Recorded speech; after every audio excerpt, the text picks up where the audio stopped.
One of the most popular sports in the world, with around 1 billion fans worldwide and more than 80 million hitting the courts, tennis is truly a work of art. Three men we believe have given the sport their all are Rafael Nadal, Novak Djokovic, and Roger Federer. News has emerged that Rafael is missing from Spain's Davis Cup squad, while Djokovic will play for his country. Let's find out more. First off, Rafael missing from Davis Cup squad. It seems like the star player is sitting out the group stages of the Davis Cup after not being named in Spain's team. Despite being 36, the champion won the French Open titles as well as the Australian Open, taking his total number of Grand Slam singles to 22. That's the most Grand Slams ever won by anyone in the history of tennis. He could have also gone on to win Wimbledon this year if his injury hadn't occurred just before the semi-final with Nick Kyrgios. Rafael has returned to the court though in the latest Cincinnati Masters and will also be a part of the upcoming US Open, but will unfortunately sit out in the Davis Cup. This happening despite him winning for the country 5 times already is pretty sad. But one thing is for sure, he's an exceptional player. The man replacing Nadal isn't any short of exceptional. Carlos Alcaraz will be represented as Spain's favorite. The star is ranked number 4 in ATP rankings, just under Nadal, who is currently at 3rd. Only 19 years old, he's already shown that he has the potential to become phenomenal. He turned pro in 2018 and since then has won 5 titles. He said that he doesn't pressure himself on being the number 1 player and doesn't give it more importance than it requires. Sure, he's got some ego, but in the current state in which he is playing, it's only fair to say that he's Spain's next heir after Nadal. Next up, Djokovic coming back. That's right, folks. The Serbian star, who has only one less Grand Slam single than Nadal, is back, ready to grab the racket. The former number 1 last played in the Wimbledon finals against Nick Kyrgios on 27th June 2022 and was victorious. He hasn't played since then because apparently he doesn't want to get vaccinated, and tournaments don't want unvaccinated players on the court. It's a risk Djokovic shouldn't take at this stage of his career. This time around, though, he'll take part in the Davis Cup to try and get his team across to the finals with hurdles like Spain, Canada, and South Korea in the way. The star loves to represent his country whenever he can. We believe he can do it. Hopefully, his new teammates will perform better than those of last year, who didn't win a single match of the Cup. The players who have been nominated to fight for the Cup alongside Djokovic are Laszlo Djere, Filip Krajinovic, Dusan Lajovic, and Miomir Kekmanovic. The Serbian team has a tough group to compete against and even tougher to break through them. We can't even say Djokovic should be happy he doesn't have to face Nadal because Alcaraz is rising very fast, and with him on the team, it should be a tough game for anyone. One more player to look out for is Carreno Busta, who was crowned the Montreal champion not long ago. A group of powerful men, we must say. Moving on, why it's important for Nadal to be in the team. Nadal has already achieved the number 1 tennis title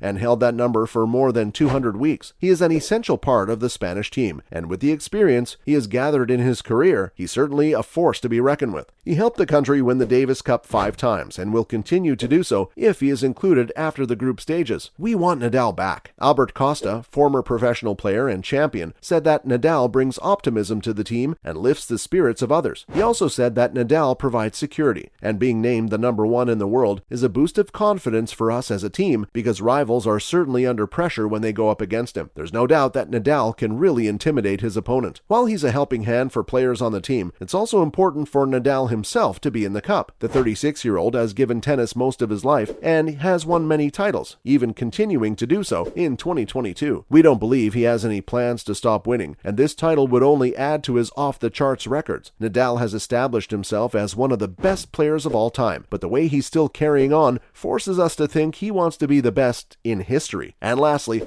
Djokovic denied revenge and was given a chance for a second title. In the last encounter between Djokovic and Nadal in the French Open final, the Spaniard beat the Serbian, and the Davis Cup was a chance for them to face off on the court again. The fans were very excited to see them both fight against each other, but Spain had other plans, which caused the match to be postponed ahead. It's a shame we won't get to see them on the same court in this event. The sad news isn't the only thing we want to give our viewers, and that's why we want to tell you that Djokovic has won the Davis Cup only once in his career. He will certainly be looking to extend that number for his country because he said that the biggest priorities for him at this stage of his career is to win more Grand Slams and to play for the national team. Well, he might not have won the Grand Slam, but he's still not out of the race yet. We believe Djokovic has a good chance for the Davis Cup if his teammates perform well. There are tough opponents, but when has that ever gotten in Djokovic's way? Let's go over some related updates as well. First off, Emma Raducanu beats the legend Serena Williams. Williams, who is all set to retire post this season, is a part of the Western and Southern Open in Cincinnati, and in her face-off with Emma Raducanu, she lost 6-4, 6-love. This was the first time that Serena and the 19-year-old Briton had played each other. While talking to the media about her win, Emma said that she's grateful for having the chance to share the court with the legend. We gotta say, despite being new to the game, Raducanu really knows how to respect her seniors. She also said that Serena's career needs to be celebrated, calling her achievements an inspiration, and we couldn't agree more. While fans have this hope that Serena will be able to make a comeback, the odds are stacked against the sports star. Doesn't it feel weird when your favorite player starts to lose? We'll forever remember her for the highs that she has seen. On the other hand, we do believe that this game must have given Emma the confidence she needs for the rest of her games. What a brilliant start. We're expecting great things from her. Next up, Coric wins against Nadal in Cincinnati. Back on the court after his shoulder surgery in March, Borna Coric picked up his 5th tour-level win at the Western and Southern Open against Nadal. This win definitely puts Coric back on the map, and anyone with doubts about his capability can rest easy. The match lasted for 2 hours and 51 minutes, with the player winning 2 sets out of 3. Having been out of the game for 2 years, this was indeed a very big win for Borna, and he admitted as much, saying that he was just looking to be on court, but this win has been crazy. We think that it's safe to say his morale has definitely gone off the roof. The tennis player has said that he will be a more aggressive opponent on the court in his upcoming matches. For Nadal, this loss means that he will not be returning to the top spot in the Pepperstone ATP rankings this week, but the legend will have a chance to redeem himself in the US Open. And finally, Andy Murray loses to Cameron Norrie. We gotta say the world is changing, and it's taken us a minute to catch up. World ranking players are being replaced, and maybe this is just how the world works. But the news is that Andy Murray lost to Cameron Norrie in the All-British Clash. The score came to 3-6, 6-3, 6-4, and this was the second time that the two players faced off. Ranking at 11 in the world, Norrie fought back after the initial onslaught, which happened entirely to his own errors, and came out victorious. This was his first win against Andy, and the enormity of it all wasn't something he missed. Talking to the media, he said that this was a massive win for him, and he didn't know how he managed the one-set-all. Winning really looks good on him, we gotta say. Murray's game has been inconsistent, something that he himself has admitted. The tennis star has seen some major setbacks with his hip injury and the recent issue with cramps. We do hope the champ feels better soon and is able to pick up his game. That's a wrap for this video. What do you think about Nadal missing from Spain's Davis Cup squad and playing for Serbia? Let us know in the comments below. Make sure to give this video a thumbs up and subscribe to our channel for more videos like this.